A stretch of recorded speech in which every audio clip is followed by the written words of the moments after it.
Why wouldn't you have told me that you got the $400? Oh. Tell me why I should believe you.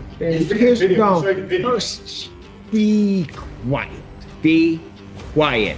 You were not locked out. Locked out. No, I'm you weren't. What he gave me, it's a show video. I apologize. I have no excuse. You know what? I am not going to sit here and try to overtalk you, because if you keep interrupting me, you're going to be going with my bailiff. You want to know what? You keep it up. What did I tell you? You think I'm kidding? Do you think I'm kidding? This guy is back in court again. And this time, it's because he tried pulling a fast one on his landlord. He's claiming that the landlord locked him out of his apartment. Same old excuse. What makes this so ridiculous is that during his first hearing, he actually got caught lying. And now he's back, repeating the same story like nobody remembers what happened the first time. Honestly, he just won't stop talking. And every time he opens his mouth, things get worse. You can actually see Judge Simpson trying not to laugh, nay, or lose his patience. He looks like he's doing everything he can to hold it together. This might seriously be one of the worst performances in a courtroom I've ever seen. Let me know in the comments. Do you think this guy has more or less than 7 brain cells? Let's go ahead and watch Judge Simpson deal with him. Go ahead. What do you want to say? Last time I was here, I was scared, and I lied to you. Okay. I wasn't honest. I went through this with Mr. McLaughlin, and I didn't know when they wouldn't let me into my place. So I took the money. Both sets of money? Huh? Both sets? I took the money because I had no place to go, and I didn't know what to do. And I had medications, and I was on the street having no family and friends. And he kept pressuring me to move out so that someone else would move in. And he kept sending me emails and texts that my security deposit was going down. I really didn't know what to do. And being not able to get back to my place where my stuff is, I was scared. I truly was. And I didn't want to admit that I was afraid or nothing like that. You know, 'cause I thought it made me seem like I'm weak or something like that. I found out that it makes you seem like I'm weak by not being honest. And I apologize. Please forgive me. So you voluntarily surrendered the apartment? No, I didn't surrender the apartment. No, I couldn't get back in. They had already locked the doors. I couldn't get in. They're standing there. I couldn't get in. So what are you claiming you lied about? I accepted the $400. Which $400? There's only one. Well, no. My understanding is there's two $400. That's what they're trying to say. Okay, so which $400 did you lie about? A $400 video that they have showing him giving me $400. This video from Mr. McLaughlin's agent. Yeah. You took that $400. Yeah. They came down the stairs and they gave it to me. Okay. I didn't want it, but. Well, hold on a second. Hold on, Mr. Daniels. So you took that $400, and that was the $400 where you agreed to surrender the unit. No, I didn't agree to surrender anything. Then why were you getting the $400? He told me, Jim said, Daryl, listen, you might as well, have a place to stay in. And I agreed with him, you don't move anyone. And I was like, I'm not signing anything. That's wrong. So he said, yeah. He said, so I was frightened. Daniels? Yes, sir. There's this meeting that takes place. Yes, sir. You're given $400. Yes, sir. Why did they give you the $400 if it wasn't to relinquish possession of it? I wasn't relinquishing possession. Okay. I never agreed to this. Okay. All right. Then why did you take the $400? I didn't know what to do. I had no place to go. What do you mean you didn't know what to do? I had no place to go. And I don't want to stay on the streets. Mr. Daniel. Yes, sir. What you're saying, it doesn't make any sense. So, you need to start telling the truth. I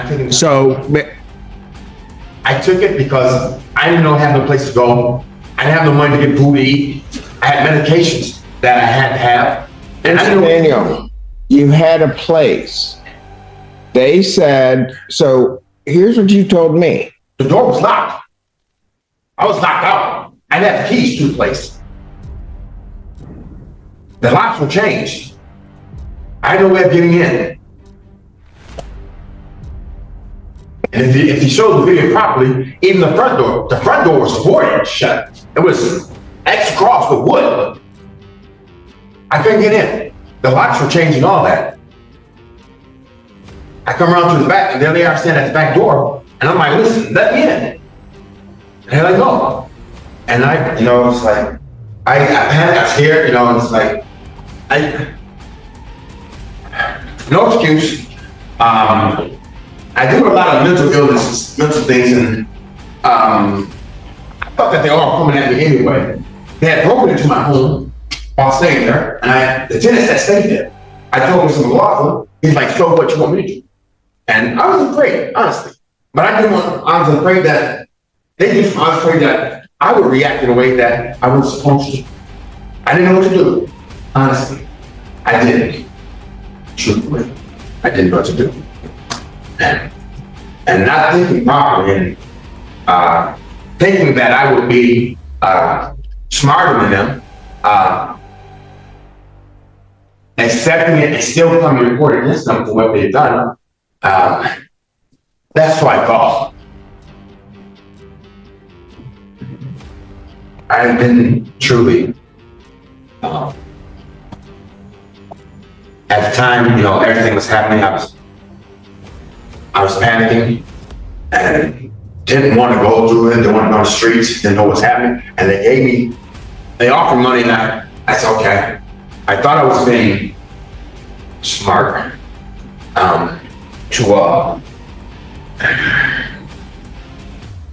I apologize. This guy is a complete mess. It's like watching a mix of confusion and comedy all in one. He keeps rambling on, and it doesn't make any sense. He even apologizes for lying, while continuing to lie in the very same sentence. Then he apologizes for interrupting, all while still interrupting. It's like he doesn't even realize he's undoing his own statements while he's saying them. Judge Simpson just sits there quietly, clearly waiting for the guy to stop talking. You can tell the judge has mentally checked out, probably thinking about what he's going to have for lunch. And the way this guy talks in circles, it honestly makes you feel like something's glitching. Watching him is like watching someone in a loop, saying the same things over and over again with no sense at all. I swear, it feels like he came to court after making up excuses out of thin air. Let me know in the comments. Have you ever seen someone ramble like this in court? Because this one definitely tops the list for me. I didn't know what I was doing. I was very scared. Thought I was trying to be able to come here and tell what they were doing to me that was wrong. Because I was already locked out. The locks were already changed. I thought I was fine. I did. I apologize. Mr. Daniels, what do you want me to do now that it's been determined, well, you've admitted that you lied? I was already, as I stated, the locks had already been changed. I was locked out. I wanted to be treated fairly, done right. But I conducted myself like they did. Well, that's interesting. You want to be treated fairly because I treated myself like I did. Well, quite frankly, this isn't about you because you came here on the date the hearing was set. Mr. McLaughlin was not here. You told me they had locked you out, yes, that you could not get back in your yes, premises, yes, and all of that, right? Yes. But basically, he had resorted to self-help. Yes. What that led the court to do was to then set, but now I understand why Mr. McLaughlin was here, because you had surrendered the apartment. No, the doors were already locked. The locks were already changed. The locks were already changed. So then I show cause Mr. McLaughlin to come in. He files an answer. He files a response. Yeah. We are back here. You go and get legal services. Yes. Mr. Henry appears. Yes. And at that hearing, you continued to maintain that you were locked out. Yes. Yes. And specifically told me that you didn't take the $400. I lied. I know. We get that you lied. But that you didn't take the $400, that they locked you out, that then there wasn't this period in time afterwards. Yes. You got community mental health because of that to put you up, So other monies got paid on your behalf. Yes. They did change the locks on the door, Your Honor. I couldn't get in. The locks were changed. I couldn't get in. Tell me why I should believe you.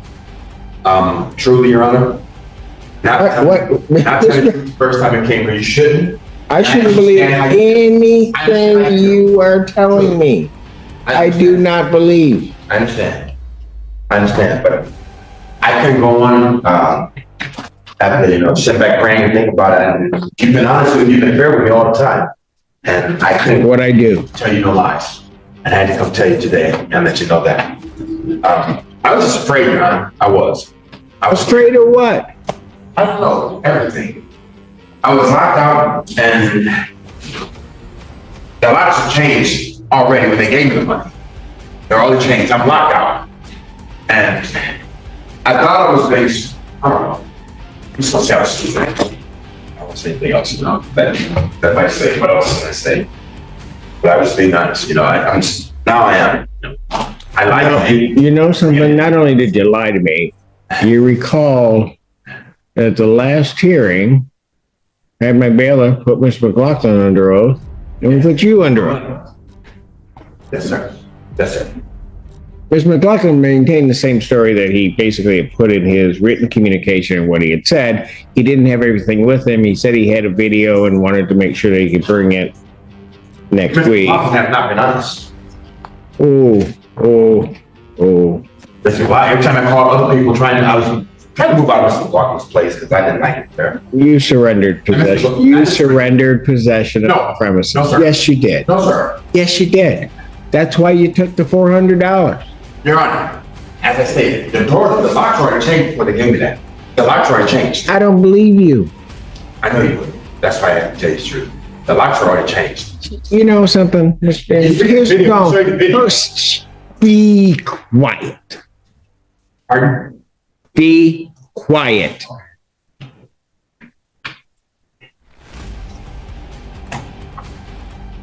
You lied to this court when you came here, caused me to file an order to show cause, got Mr. McLaughlin in. Mr. McLaughlin had to file an answer to it, find all of that information, do all of that. You go to legal services, they in good faith, Mr. Henry decides to represent you because you're saying that you've been locked out of the premises. We get here, for the second time that you've been here, Mr. McLaughlin was only here the one time, but we all get here, put you under oath, you give me your story, the story you give me, you lied. Now, in that same time, you are also lying to Community Mental Health, who is paying to put you up as though you had been locked out. I was. You were not locked I was out. locked out. No, I'm Your Honor. When he gave me, if you show the video, I go up the stairs. I'm beating on the door to get in. And I said to the gentleman, now they give me $400. The locks are already changed. if that were the truth, Yeah. then why wouldn't you have told me that you got the $400? Now look at his attorney's face. You don't even need to hear a word. The look says it all. Complete embarrassment. And if you didn't know, that attorney actually withdrew from the case. So now he's just sitting there, probably thinking, glad this isn't my problem anymore. This guy is lying so badly, I'm getting secondhand embarrassment. You can literally see him sweating through his own nonsense. And maybe that's why he's holding a towel in court. I mean, once you bring a towel into the courtroom, it's clear you've lost the plot. And the way he repeats himself is just wild. He keeps going over the same lines again and again, like he's stuck on repeat. Like I said earlier, the truth is simple. He moved out, he probably took that $400 twice, and that should have been the end of it. But no, instead, he tried to flip the story and make it sound like he was the victim, like he was locked out unfairly. What he doesn't seem to get is this isn't a side hustle. You don't make money just by showing up to court and dragging your landlord into more drama. At some point, you've got to accept the loss and move on. Watching him avoid that reality is both frustrating and oddly entertaining. I'm just saying that I took it, because I had a place to go. Why would you? I apologize. I have no excuse. I have no excuse. Your story just hungry, keeps and I was changing. Your story keeps changing. I was hungry last year, and I had medication, stuff that I didn't have. And I had no place to go. I had no family friends. That's what I'm saying. I had no place to go. As he shows the video, the door's already locked. The lock's already changed. They've already changed the locks. The lock's already changed. And that gentleman come down and give me $400. The lock's already changed on the door. I couldn't get in. Go ahead, you tell me everything you want to tell me. That's all. Because I don't want you to ever say I didn't give you a chance to tell me. I told you everything. The locks already changed on the door. When he came down, he gave me $400, sir. And I don't believe And you. I took it. And I don't believe you. I think that what happened here is you took the $400, voluntarily moved, which also then makes sense with what Mr. McLaughlin was saying and what he has in writing, that he agreed. You know what? I am not going to sit here and try to overtalk you, because if you keep interrupting me, you're going to be going with my bailiff. Am I clear? Yes, sir. Yes, sir. I'm not in an aggressive position. I'm not being that way. So, I'll leave it if you want me to.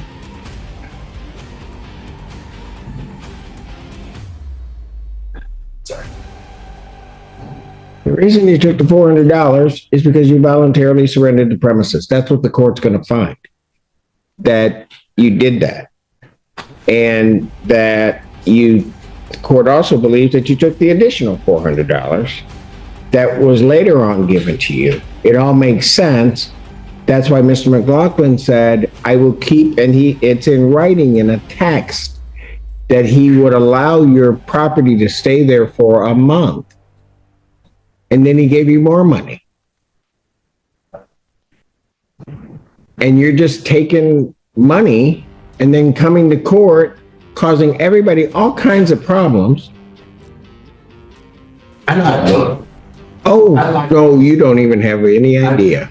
I took once. Oh, sorry. You keep interrupting me, so I'm done. I didn't mean to cross. I apologize. I find that there was no lockout. I also find that he voluntarily surrendered the premises. Mr. Henry, I know this is embarrassing for you because you came here representing your client, believing that all of this had happened. I find you, and have found you, always to be an honorable attorney and always put good faith arguments. And you properly did the right thing once you determined your client was an absolute liar. And that is, you filed your motion to withdraw. So prior to entering what I'm entering, I'm going to grant your motion to withdraw, find that it's surrendered. This case is dismissed, but you are entitled to possession of the premises. Oh, yeah. It's yours. He gave it up. You want to know what? You keep it up. What did I tell you? You think I'm kidding? Do you think I'm kidding?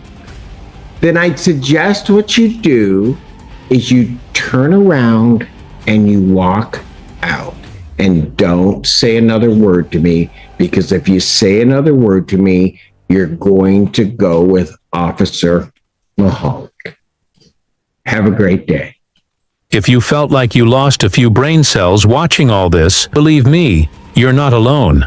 This entire thing was a circus from start to finish. He really thought he could game the system into giving him $400 every time he brought his landlord to court. But in the end, all he did was destroy any credibility he had left. Now the landlord can finally move on, rent the place out, and stop dealing with all this nonsense. Honestly, good for him. And to be real, I personally think Judge Simpson should have slapped him with a contempt of court charge just for the way he disrespected the entire process. The man spent the entire hearing repeating the same 4 lines like he was stuck on a loop. It was tough to sit through, but I won't lie, it was also kind of hilarious. He was trying so hard to make us believe his version of events, but none of it added up. Let me know in the comments. Did any of you count how many times he said they changed the locks? Because I swear it had to be at least 20 times. Probably more. Thanks for watching, everyone. I appreciate all of you tuning in. Don't forget to like and subscribe. It really helps out the channel.